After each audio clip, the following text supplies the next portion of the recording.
Have you heard the story of Sankofa?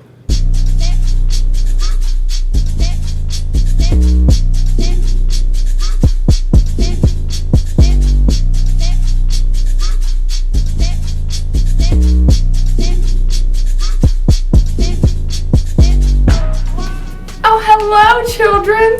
Gather around. Let me tell you a story of a bird who lived a long time ago in a village far, far away. Who lived in Compton. Who lived in Atlanta. In North Carolina. Who lived in New York. Who lived in New York City.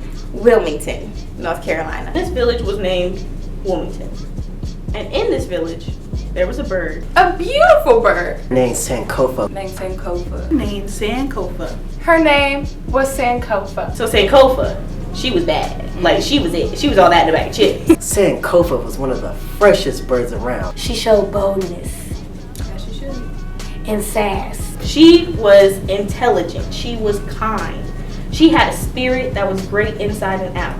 I feel like you're describing me. I love it. This bird that lived in this village, she had the most beautiful feathers. She had feathers all different colors. Blue as the sky. And purple feathers that were so royal. Feathers as yellow as the sun. Pink feathers that were as pink as bubblegum. She had feathers that were as black. As black as what? As what? As you may ask, and you did. Black as the night sky that had the northern star that led her ancestors to freedom. Green feathers, green as the most fertile grass. Red as the fire. Amen. Hot. She had beautiful feathers, vibrant. She was the brightest, most beautiful bird in her village. Everybody admired Sankofa.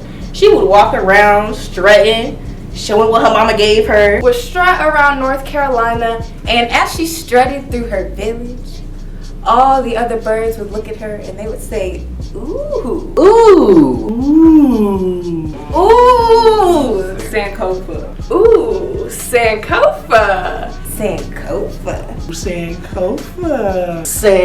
Sankofa!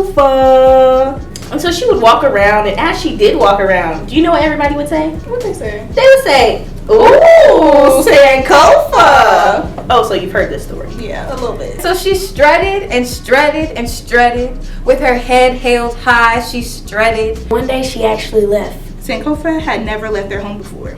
Sankofa took a little trip. In another land that she didn't recognize as North Carolina. And one day they left their home to go to Nevada. In Montana. She went to Iowa. Iowa. Girl! While they were walking around this new place, they ran into another type of bird they had never met before. And they were bland. They just looked real unseasoned. It was a mess. These birds began to make fun of Sankofa. They asked her what her name was. Oh, I'm Sankofa. Like, I don't know what you thought this was. San Cuckoo! That is so ghetto. What's a Sankofa? I ain't never heard of that. What kind of name is that? How do you even spell that? We'll call you Sandy. The birds just went up to her and started talking about her and saying, "Oh, you know, you're not supposed to look like this. You're supposed to look like us." Why are you tan? Girl, don't do that. And so Sankofa was hurt. She cried and she cried, and she eventually left the birds and found her way back home. And when she found all the people at home that kept telling her she was beautiful, she asked them, "Why did y'all lie to me? Why did you not tell me I was ugly? Why didn't you tell me that I looked crazy? Why did you never tell me that I was looking dusty and musty and crusty? You let me walk around thinking I was better than I was? Why would you do that? Why did you never tell me that I was raggedy?" And the birds all looked at her, hearts broken, as she cried and went in her room to go to sleep. So all of our friends and the elders of New York, they went and thought, how can we repair our broken, beautiful bird? How do we restore what's been broken? What can we do? What can we do to help her see herself the way we see her? So they crafted an egg. They crafted a golden egg. And this egg, it had the knowledge of the people, it had the black girl magic, it had the black boy joy, it had the history, it had the legacy, it had all that and a little bit of spice, and they gave it to Sankofa in her sleep. Containing all of their shared history, heritage, culture, and knowledge. They placed the egg in Sankofa's mouth. And they put the egg and stuck it in her mouth, just like you see here. Naturally, she woke up confused.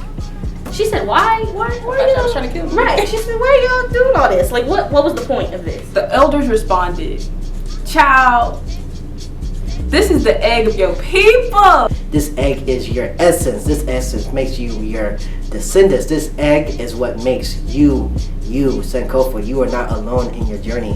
You have your legacy of people behind you, your mother, your grandmother, your great-grandmother, and all of them combined. And so, whenever you see the image of a Sankofa bird, you'll always see her holding the egg in her mouth with her head turned backwards as she moves forward. She will always remember what her ancestors taught her in this golden egg. And they said, do you know what Sankofa means? What does it mean? It means go back and fetch it. Sankofa simply means go back and fetch it. Because Sankofa means to go back and fetch it. She will go back and fetch it. Go back and fetch it. Go back and fetch it. To go forwards, we first have to go fetch our past. And this is a story of Sankofa.